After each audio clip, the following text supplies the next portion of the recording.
I used to think graduation day would finally make things feel equal between my sister and me.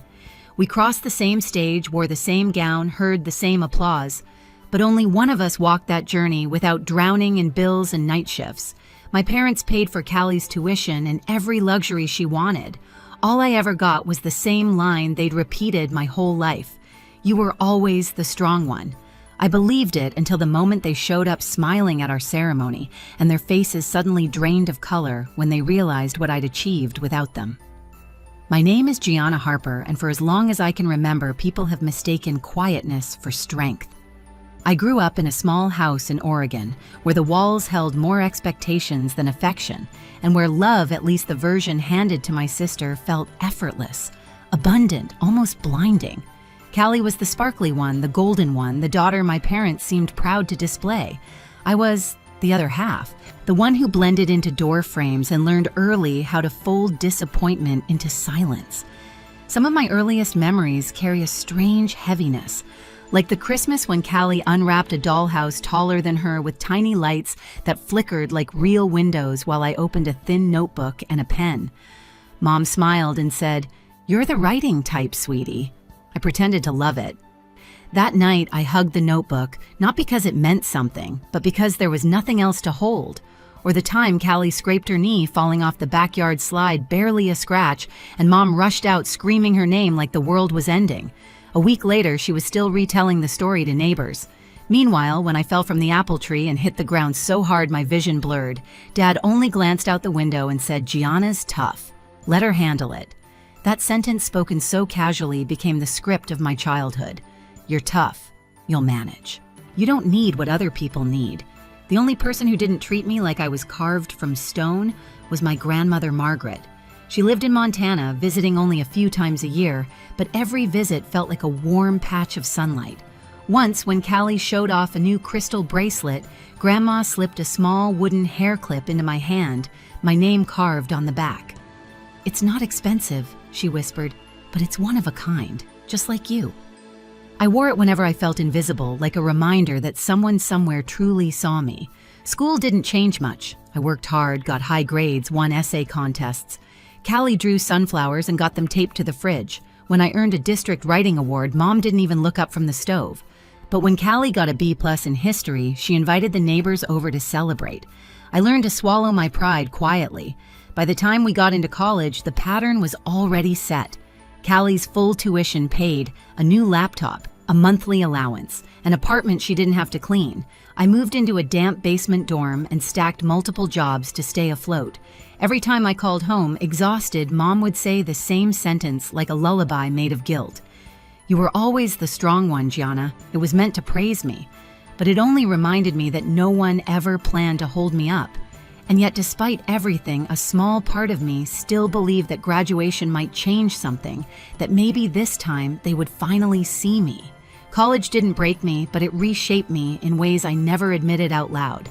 While Callie floated through those 4 years, like she was on a guided tour, new outfits, weekend getaways, brunch photos with friends, I was learning the price of survival. I woke before sunrise to mop classroom floors, tutored high school students in the afternoons, and worked late shifts in the library. I tracked every dollar in a tiny notebook, calculating how many hours of work equaled a tank of gas or a week of groceries. Callie never asked how I was doing. She'd wave at me across campus sometimes, always surrounded by people, always laughing like the world bent to make her comfortable. Whenever she talked about exams or stress, Mom would say, "Don't push yourself too hard, honey." But when I mentioned working 3 jobs, Mom's voice would soften into that familiar dismissive reassurance. "You were always the strong one, Gianna. You'll be fine." Strength in her eyes meant I didn't get to need anything. I remember one particular afternoon during junior year. I had just finished a 4-hour shift shelving books when I spotted my parents' car outside the student center. For a brief second, excitement startled me. Maybe they were here to see me. Maybe they finally wanted to know how I was really doing. But when I walked outside, Callie was already in their arms, twirling a new purse they'd brought her just because. They barely noticed me standing there, sweat dampening my collar from rushing out. Dad waved half-heartedly, and Mom said, "Oh, sweetie didn't see you. You look tired. Callie needs help choosing classes. Could you give her advice?" Advice. as if effort was the only thing I had to offer.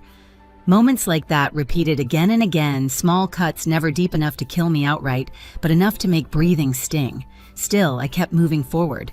I studied late, applied for internships I wasn't sure I deserved, and built a future piece by piece with hands no one expected anything from. By senior year, I had stopped waiting for my parents to ask about my accomplishments. When I got selected for an advanced accounting seminar, I celebrated alone with a cheap muffin from the campus cafe. When a professor pulled me aside to praise my analytical work, I smiled quietly and rode home on a bike with rusting spokes. Graduation loomed like a finish line and a funeral all at once, the end of being overlooked, but also the confirmation that nothing I did had changed the way my parents saw me. Callie, meanwhile, talked non-stop about the photo shoot she planned for commencement. Mom already had her dress picked out. Dad joked about crying when Callie crossed the stage. I wasn't part of any of those conversations. Somewhere inside, a quiet truth began to settle. If they hadn't seen me, by now they never truly would. The week before graduation was supposed to feel triumphant, but for me it felt strangely hollow. I'd spent 4 years stitching myself together with determination, late nights, and quiet endurance, yet standing on the edge of that milestone, I felt more invisible than ever. While Callie floated through the days planning hairstyles and photo angles, I juggled extra shifts to cover the last of my outstanding bills. My parents never asked whether I needed help with a cap and gown transportation, or even a meal to celebrate afterward. One night after finishing a tutoring session, I stepped outside into the cool air and checked my phone. A text from Mom blinked on the screen. "Hey, sweetie, we're thinking of taking Callie out for a graduation brunch afterward. You should come if you're free." If I'm free. As if I were an accessory to the event. As if the day meant nothing for me. I didn't respond immediately. Instead, I walked slowly back to my dorm, the hallway lights flickering overhead, casting long shadows along the peeling walls. I sat on the edge of my bed, staring at the wooden hair clip Grandma had given me years ago. I hadn't worn it in a long time. It reminded me too much of wanting things I didn't believe I deserved. But that night, I held it differently. Not as a reminder of loss, but as a reminder of truth. Someone had once seen me clearly. The next morning, something shifted. Not anger, just clarity. I opened an email I had saved for weeks, a confirmation that I would be receiving a departmental award during the commencement ceremony. It wasn't flashy, but it mattered. My name, my effort, my work all recognized without anyone's influence but my own. I hadn't told my parents, partly because they never asked, partly because I didn't want to watch their indifference stain something so hard-earned. As the ceremony neared, I felt a strange calm settle into my chest. For the first time, I wasn't hoping they'd notice me. I wasn't rehearsing words. I wasn't imagining hugs. And I wasn't waiting for approval that had never existed. I ironed my gown alone, brewed a cheap cup of coffee, and looked at myself in the mirror. I didn't see the forgotten daughter anymore. I saw the woman who had survived everything thrown at her. Graduation wouldn't fix the past, but it would mark the moment I stopped carrying its weight. And without knowing it, my parents were walking straight into the first shock of their lives. Commencement. Morning arrived wrapped in sunlight, the kind that made the campus lawns glow and the brick buildings look almost unreal. Students swarmed around in gowns and honor cords, hugging, shouting, taking pictures like they were trying to freeze time. I walked alone toward the ceremony grounds, letting the noise wash over me without sinking in. My gown hung a little loose on the shoulders secondhand, but it felt right, honest, earned. I found my seat among rows of folding chairs set up beneath an archway of spring flowers. As I adjusted the tassel on my cap, I heard my name shouted across the crowd. There she is. My parents waved as if I'd been the one missing all morning. Callie stood between them, radiant in a new white dress under her gown, makeup perfect, wearing the confidence of someone who'd never had to worry about anything more stressful than a late assignment. Mom hurried toward me first. "Sweetie, you should have told us where you were sitting. We almost lost you in the crowd." I smiled politely. I was just getting settled. Callie beamed at Mom. "We already took pictures by the fountain. You have to see them. They turned out so good, I think I'll frame the one with the dad." "That's the one," Dad said proudly. "My graduate." They never asked if I wanted a photo. When the ceremony began, the dean welcomed everyone, thanked donors and faculty, and congratulated parents for their unwavering support. I almost laughed. Support to me had been a myth, the kind of thing people talked about like it was universal, when really it was selective, distributed by preference, not fairness. Rows of graduates lined up to cross the stage. My stomach tightened with anticipation, not fear, but something sharper. I knew what was coming, even if my parents didn't. When Callie's name was called, Mom gasped dramatically, clutching her hands to her chest. Dad stood to take a dozen pictures. Callie walked with the practiced grace of someone performing for the camera. She blew a kiss toward them before stepping down. Mom wiped her eyes. "That's our girl, our girl." Not once in my life had that phrase ever included me. The ceremony continued until the announcer reached the special recognitions. My heartbeat quickened.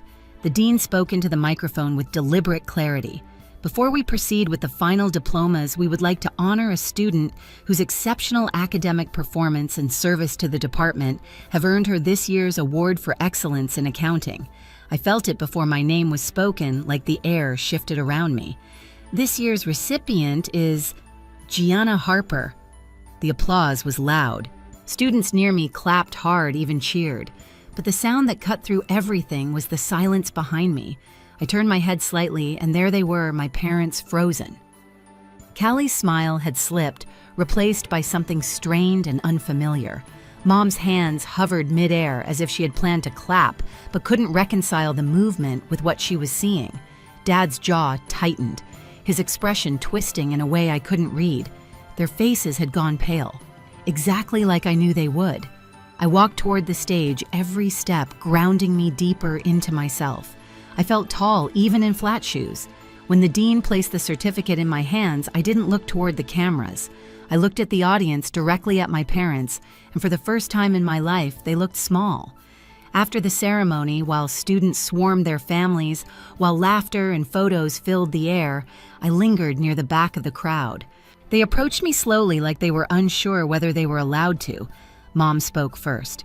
"Gianna, why didn't you tell us?" Her voice wasn't soft, it wasn't proud. It was bewildered, like my success had interrupted a story she thought she controlled. I met her eyes. "You never asked." It was the simplest truth I'd ever spoken, and it landed between us like a stone in water, rippling through every year of silence, every moment they'd overlooked me, every time they called me the strong one instead of their daughter. Dad cleared his throat. "We just didn't realize you were doing all that. You always seemed fine." "I had to seem fine," I said quietly. "You only check on the ones who seem fragile." Mom flinched. Callie stepped forward, then her smile tentative, her voice a whisper. "Gianna, we didn't know. I didn't know. I believed her more than I believed our parents. Callie had never needed to question the structure she'd been raised in. When the world is built for you, you rarely ask who built it." Before I could respond, a woman in a tailored suit approached me. She extended her hand. "Gianna Harper, I'm Lucinda. I've reviewed your seminar work with Professor Allen. If you're open to it, I'd love to talk to you about opportunities with our firm in New York." My breath caught, not from shock, but from the feeling of a door opening exactly where it was meant to. I shook her hand. "I'm definitely open to talking." Lucinda smiled warmly before walking off, leaving the four of us standing in a tension so thick it felt physical. Dad tried to recover his composure. "New York, that's big. Maybe we can help you figure things out," I cut him off gently. "I've been figuring things out on my own for a long time." Mom reached for my arm, her voice cracking. "Gianna, honey, we're proud of you." "Of course we are." I stepped back, not harshly, but firmly. Pride isn't something you get to announce when it's convenient. There was no anger in my tone, just truth. Callie's eyes glistened, and for a moment she looked like a child again, lost, unsure. "Are we okay?" she asked faintly. I inhaled, let the air settle. "We will be, but not today, because today belonged to me, to the girl who walked alone, worked alone, endured alone, to the woman who didn't need permission to shine." As I walked away from them, sunlight hit the wooden hair clip in my hair, warm and steady. I didn't have to turn back to know they were still standing there, stunned, confronted by the reality they had shaped. For the first time in my life, their silence didn't hurt. It proved something I had always known but never accepted. Strength was never the excuse they claimed it to be. It was the truth I built when they gave me nothing else. I didn't leave campus right away. I found a quiet bench near the science building, the one place where the crowds thinned and the noise softened. My phone buzzed with messages from classmates, professors, even the department chair. Not a single one from my parents. I wasn't surprised. I wasn't hurt either. For the first time, there was nothing left inside me waiting for their reaction. Later that evening, as the sky faded to a soft orange, Callie texted me, "I'm sorry. I didn't see things the way you did. I want to understand." I stared at the message for a long time before replying, "Take your time." I did. That was enough for now. 2 days later, Lucinda emailed me a formal invitation to interview in New York.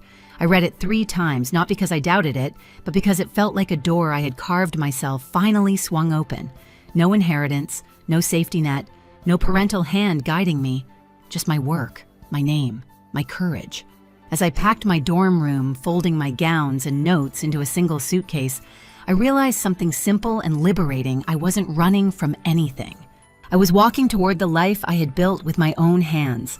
I landed in New York a week later, stepping into a city that didn't know my past or the shadows I'd carried for years.